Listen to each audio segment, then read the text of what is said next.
Hello, I wanted to follow up on our win condition video to take a little bit more of a look at the actual wins themselves as opposed to not losing. And there's a couple of useful metaphors that I would like to go over that are going to break that down, and they largely revolve around the different kinds of incentives that we can have, whether it is that we're creating incentives, relocating incentives, or if we're creating boundaries around the incentives that we have to make sure that the wins that we're looking for actually happen. So let's get started. An important part of trying to focus on a win condition is trying to focus on what you're offering the situation as opposed to what you're receiving from the situation. If you want to receive something and get something back, whether that's approval or acceptance or a raise or anything, it requires us to offer something. And there's sometimes a confusion in our mind, especially when our emotions are high, that our desire for the outcome overshadows the obviousness of what we can offer in order for us to get what it is that we're looking for. And these are some reframes for trying to take a look at the inputs, and then I'll also discuss a little bit about how to be wary if you're looking for outputs. If we're taking a look at inputs, one of the examples is trying to take a look at the ice skater example. So if there are 3 ice skaters and they're all competing for the gold medal, which is the output, there are various kinds of input that people can offer. The first ice skater is so focused on the gold medal that it completely overshadows the input. The input is dancing. And so they're so focused on the gold medal that they don't even dance. They just give a speech. They tell a sob story and everybody cries. They tell a joke and everybody laughs. And then they tell some sort of inspiring speech that makes everybody walk away truly inspired. And it's about, I deserve this output. I want this, I desire this gold medal, whatever that can be. The second ice skater actually gets on the ice, but the whole time that they're dancing, they're thinking about the gold medal, and it's a 50-50 of like they're dancing, but the whole time they're on the ice, they're thinking gold medal, gold medal, gold medal, gold medal, gold medal, gold medal. Am I going to get the gold medal? Am I not going to get the gold medal? And they're second guessing that the whole way through the dance. The third one doesn't focus on the gold medal at all. It's completely out of their mind. They're just thinking about the dance, the thousands of hours of practice they put in for their routine. Lunge, twist, flick, kick, land, lunge, twist, flick, kick, land. And it's by no surprise that more often than not, that person, the person who's 100% in the process, in the input, is the most likely to get the output of the gold medal. And if we're trying to take a look at a presentation or giving a presentation, for example, ice skater number 1 is thinking about, I want people to like me, I need people to like me, I need to be accepted, I need to look smart, and all of those outcomes end up overweighing their situation, and then they get up on stage and they don't know what to say because the input is so quiet and their desire is so loud that they kind of stall out, and you kind of jam up and you freeze because you don't actually know what you're doing. You just know what you want, and there's not a clear way of getting to where you are, to where you want to be. So that ends up being a primary concern where we're trying to focus on the input instead of the output. If you're trying to focus on, if I'm in the audience of somebody who's watching this performance, this presentation that I'm giving, what is it that the audience is going to appreciate that I can offer? I can tell a joke every 15 minutes. I can make the visuals very clear. I can set course objectives or have an agenda. I can give handouts in advance. I can have some interactivity. And if you offer those things and you focus on what it is that you're offering as opposed to what it is that you're hoping to get as a result, or how you're hoping it's going to land with people, it's going to be more likely that you actually get the approval that you might be looking for. A second reframe for being able to take a look at inputs from a different angle is about trying to create incentive that isn't there in the first place. And I use a safari example for this. So let's say we're trying to make a safari that's convenient for retirees. So it's in Africa, it's on a flat piece of land that's easy to fly a helicopter to, and there's no stairs, and it's not very humid because there's no water around. And the idea is we want the animals to come close to the compound so that we don't have to take a bumpy ride out to go see them. But the problem is, if you build a compound like that in a flat piece of land in the middle of nowhere, there aren't any animals there. Animals go to where the water is. And so the idea of using an incentivizing reframe is to be able to see what it is of what you want. What does that want? And to try to offer that, as opposed to trying to be successful yourself. So for example, if we were trying to force a result, trying to force an output, since there aren't any animals around, it would be required for our staff to go out and drug a hippo every day and drag it back to camp so people could look at it. But the hippo's obviously on narcotics, nobody's having a good time, and it feels very forced. It doesn't feel real, and it ends up being a lose-lose for everyone, including the hippo. If we want to make it a win-win for everybody, it requires us to dig a hole and to fill it with water, and then the animals come to us and they stay there. It's not required for us to try to go out and force an outcome, the animals being present for our visitors. It makes it so that the animals actually want to be where it is that we're creating this space or creating this experience. If you're trying to create some sort of a presentation and you're feeling nervous going into it because you don't have a clear expectation of what the audience might want, it's pretty clear to see how it is that you might give a substandard experience. And the idea here is going to be able to decide, how do you see the audience? What's the role that they play in relation to you? Are they looking to be entertained? Are they looking to learn something?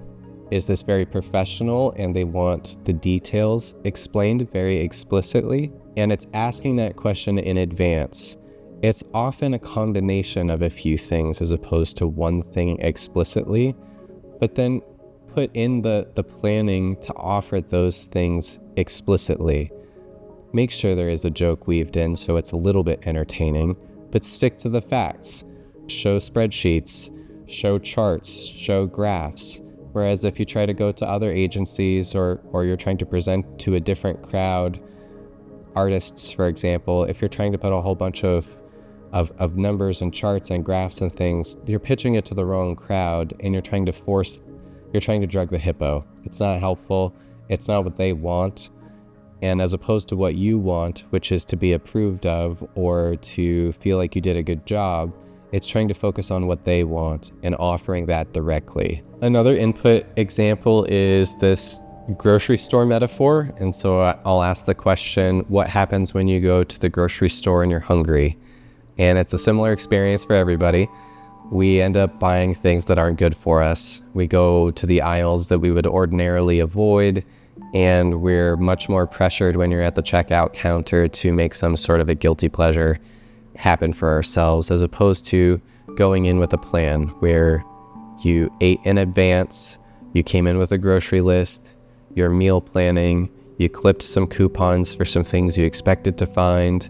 Maybe you even go with a partner or somebody who's going to support good decisions on your behalf. The process of doing that makes it so that if you go in without a plan, you're going in with some desperation. You're going in with hunger. And that desperation is going to tell the narrative of what's happening inside the store. If you go in with a plan, the desperation, the thing that you're hungry for, is already taken care of in advance. If you're trying to give some sort of a presentation, for example, and you're going in desperate for approval, you're going to be so focused on being hungry for that we make poor decisions, we make unhealthy decisions, and it ends up sometimes tanking our presentation. In advance, if you use a reframe for the inputs that you can give to yourself in advance, make sure you're getting the human connection that you're looking for. Do some role playing with a loved one or a friend so that you can get some of the approval that you're looking for, some of the critical feedback that you may be searching for. Try to do something that's a little bit more fun, improvisational, or spontaneous in advance to shake the cobwebs out of doing things spontaneously.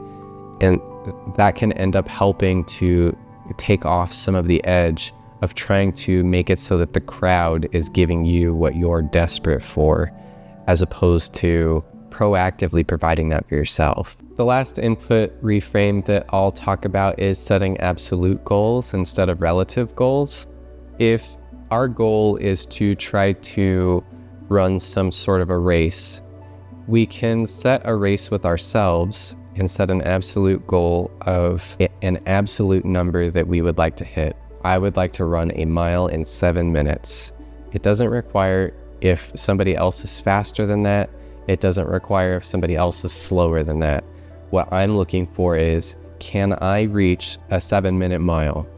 And the point for that is that metric doesn't move.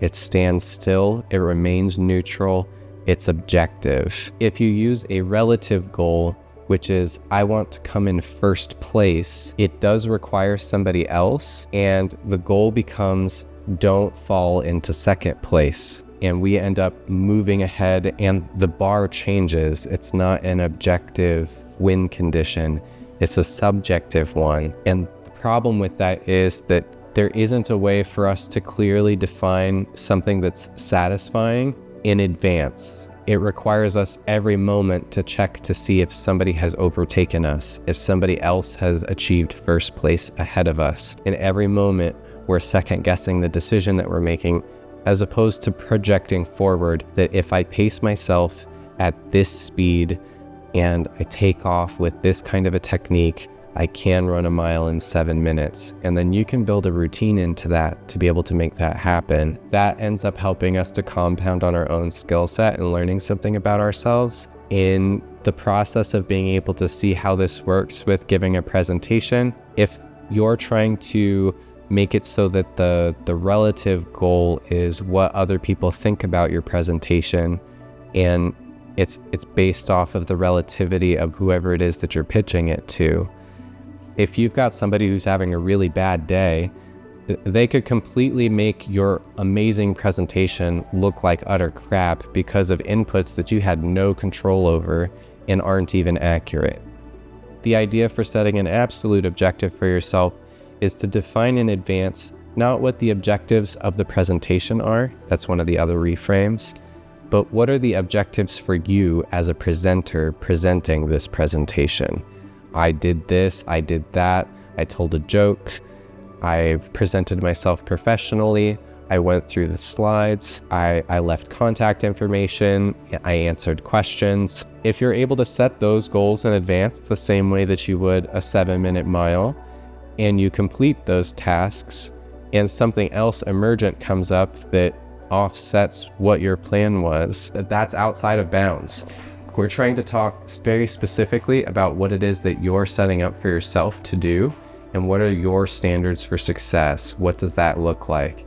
If you fail to define those, if you don't believe in something, you'll believe in anything, and oftentimes we'll end up believing the most critical voice in the crowd. That might not be helpful. There is a kind of output where if we're trying to focus on the result that we want too directly, we can end up tunnel visioning on the exactness of what we want our success to look like. So even if we set these previous reframes up, but we end up making them too rigid, we can end up missing the forest for the trees.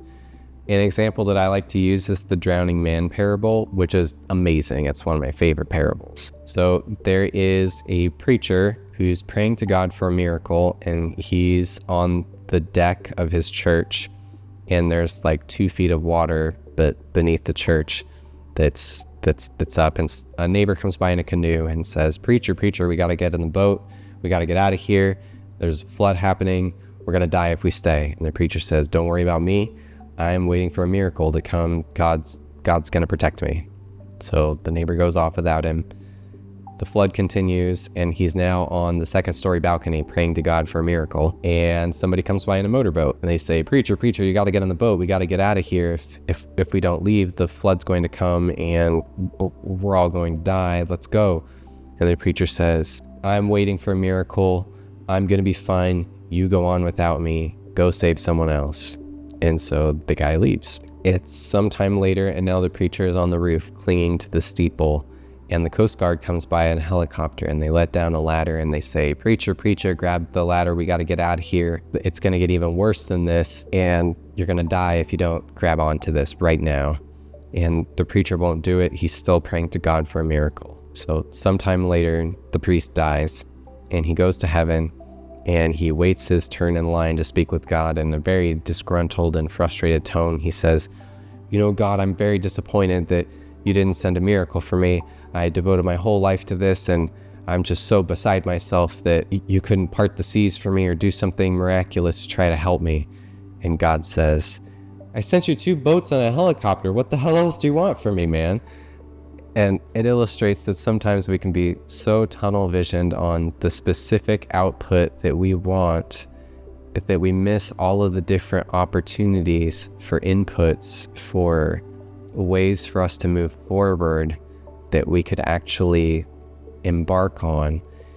And the idea is going to be, try to reframe to be as open to opportunities as you possibly can be. The meme that was going around some time ago, one of the viral moments a few years ago was, I'm so lucky, everything always works out for me.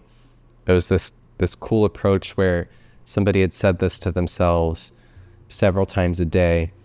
And what it does is it offers a pre-frame, which is, I am actively looking for opportunities and miracles that I'm not expecting to happen or expecting to have a particular form, and I'm going to interpret something as an opportunity whenever it comes up. So you end up getting a text from your boss, and it's like, oh, this is like information. I didn't show up, and then I wasn't gonna have a shift. Like, I'm so lucky, things always work out for me, and so on and so forth. It ends up being that when something comes in, if you're able to interpret it as an opportunity as opposed to some sort of a boundary or some sort of a curse as opposed to a miracle happening, it ends up being that you're able to take advantage of more and more of your experience. And it really is as simple as a reframe. Just about everything can be looked at as an opportunity. You can't gain something without losing something. That's just the definition of what paying for something is. But you also can't lose something without gaining something. And if you lose something, like you really bomb at a presentation, what you gain from that is a whole bunch of experience. You gain a whole bunch of answers to questions that, if you have the wisdom to look at it as an opportunity and something that's worked out for you, that it's giving you the rule book for how to give a presentation in the future. It's giving you guidelines for how to prepare the next presentation and all of the presentations that come after that, it may have only required to bomb once in order to set yourself up for an entire career of presenting. If we don't see that, though, we can end up chalking it up to chance. And it ends up being that it's like, oh, well, maybe I'll do better in the next one. Oh, well, maybe I'll do better in the next one. Oh, well, maybe I'll do better in the next one. Those are the 2 boats on the helicopter. We're getting opportunities all the time to be able to improve on things. It's important for us to take advantage of the opportunities and the experiences that we have. That's a little bit of a breakdown of some of the different inputs and some of the different outputs that we can sometimes get confused by, and some different ways for us to be able to improve our approach. I hope that helps. Stay tuned for more.